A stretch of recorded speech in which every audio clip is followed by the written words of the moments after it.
punya karya puisi, cerpen, atau esai? Atau rekaman pembacaan puisi, rekaman pembacaan cerpen, atau juga rekaman musikalisasi puisi kamu? Kirimkan saja ke Koja Sastra.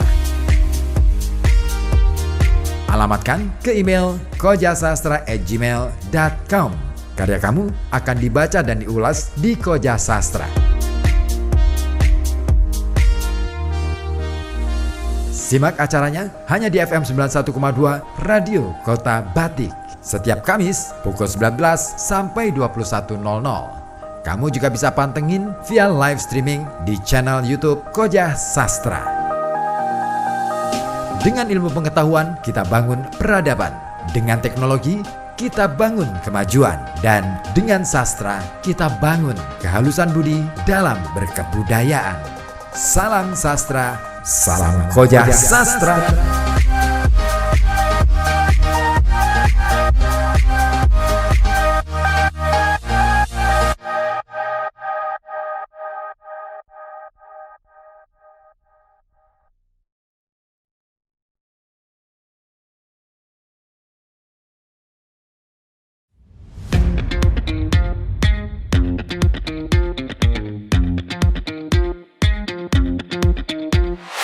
Segera akan Anda ikuti Koja Sastra bersama saya Ribut Ahwandi.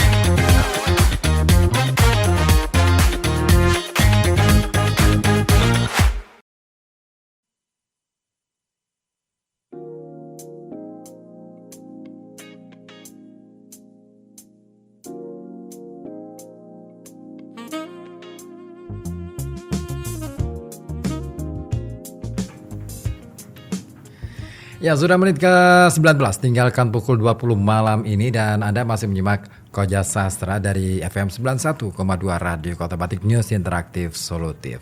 Dan saya masih bersama Anda tentunya untuk mengawal perjalanan maksud saya Koja Sastra. Aduh, ya. Malam hari ini jatah siaran saya full soalnya. Ya, di belakang ada Ozi yang setia menemani saya sampai pukul 9 malam ya Zi ya. Atau mau sampai jam 12 malam nih Zi? Oh, jam 9 saja ya. Wah, kalau mau jam 12 sih lumayan. Saya ada kawan untuk pulang bareng-bareng. Oke. Ya. Masih kita bahas topik kita malam hari ini.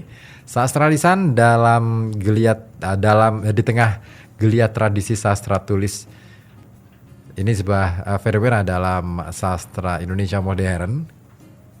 Dan tadi kita sudah kupas mengenai bagaimana sih kemudian pembagian klasifikasi sastra dalam masa Orde Baru. Ini ternyata luar biasa, cukup tajam juga ya pandangan yang disampaikan oleh Herianto ya. Baik, saya bacakan komentar yang sudah masuk di mana ini? Di live streamingnya RKB Official. Yang pertama dari Ranu Geri Sanjaya. Apakah konten storyteller yang sekarang marak dibawakan YouTuber itu termasuk sastra lisan? Jelas iya. Karena itu sudah dibawakan ya. Sudah dibawakan menjadi sebuah kelisanan, bukan tulis. Sekalipun awalnya mungkin berupa tulis, tetapi ketika dibawakan, diperformakan, ditampilkan, nah otomatis itu menjadi sebuah kelisanan, gitu. Terus atau mungkin ini siapa ini? Zulkarnain Al-Baihaqi. Atau mungkin barangkali sastra lisan yang sekarang adalah podcast. Mereka sering bercerita soal pengalaman hidup yang kadang-kadang membawa kesan. Ayo. Beda ya, kalau podcast itu lebih ke broadcasting ya. Lebih ke komunikasi gitu ya. Tapi boleh jadi. Nah, ini persoalan. Nah, ini asik nih kalau kita ngomong soal sastra. Saya sedang gundah gulana belakangan.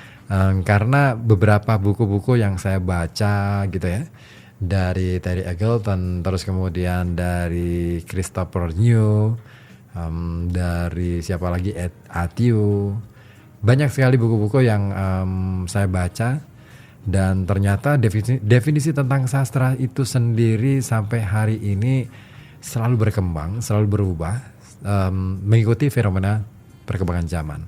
Bukan berarti teori sastra itu nggak matang, tetapi justru karena dia bisa ikut dalam ikut merayakan perkembangan zaman, disitulah kemudian kematangan itu dibentuk, begitu. Jadi ada yang menarik ketika Christopher New ini mengungkapkan definisi sastra atau batasan-batasan sastra dan yang bukan sastra. Dulu yang namanya drama King Lear maksud saya, karya William Shakespeare itu tidak dianggap sebagai karya sastra. Why? Karena dia murni oleh sebagian orang dianggap sebagai murni karya seni pertunjukan. Tetapi Christopher New kemudian mengajukan semacam tesis bahwa apa salahnya kalau King Lear yang dikarang oleh Shakespeare itu bisa dianggap sebagai sastra, karena di situ terdapat penggunaan bahasa yang punya keunikan, punya ciri khas yang membedakan dengan bahasa-bahasa keseharian. Oh, gitu ya. Nah, ini menarik dan tentu ini menjadi satu persoalan panjang. Dan Christopher New juga mencoba mengulas tentang kedudukan skenario film yang menurut dia tidak bisa dianggap sebagai karya sastra. Nah, kenapa? Karena skenario film tentu orientasinya lebih pada bagaimana kemudian kata-kata yang dimunculkan atau bahasa yang dimunculkan itu sebagai petunjuk untuk sampai pada bagaimana cara itu termanifestasikan ke dalam objek visual. Nah, itu yang membedakan. Tapi pernah juga saya membaca bahwa Garin Nugroho itu mengatakan bahwa sastra masa kini adalah film. Wah, pokoknya seru. Perdebatan mengenai definisi sastra memang, nah ini kayaknya ini akan menjadi materi yang menarik sebenarnya. Mungkin suatu ketika ya kita akan coba ulas soal itu. Oke, ada Intan di Podosige juga berkomentar, sastra lisan adalah warisan seni budaya dan bahasa Indonesia. Bisa jadi seperti itu, tetapi sastra lisan itu lebih cenderung ada di masyarakat, ada di kebudayaan daerah. Misal, legenda tentang Ratu Laut Kidul, legenda tentang Ratu Laut Utara.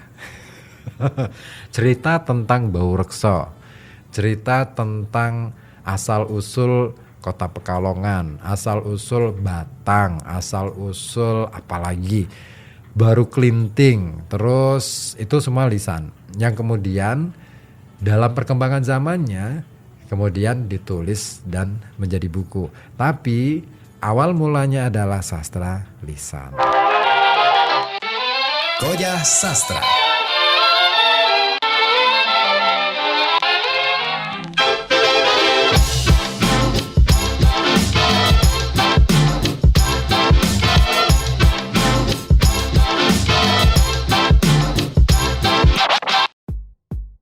Punya puisi? Punya cerpen? Atau punya esai? Atau juga kamu punya rekaman pembacaan puisi kamu? Pembacaan cerpen kamu?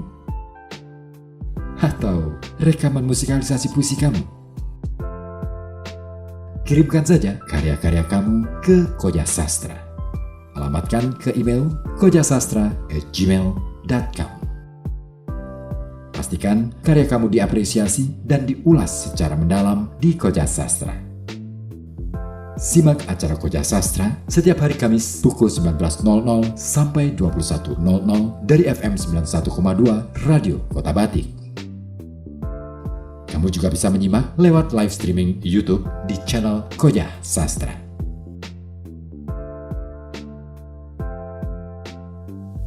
Dengan ilmu pengetahuan, kita bangun peradaban. Dengan teknologi, kita bangun kemajuan. Dan dengan sastra, kita bangun kehalusan budi dalam berkebudayaan.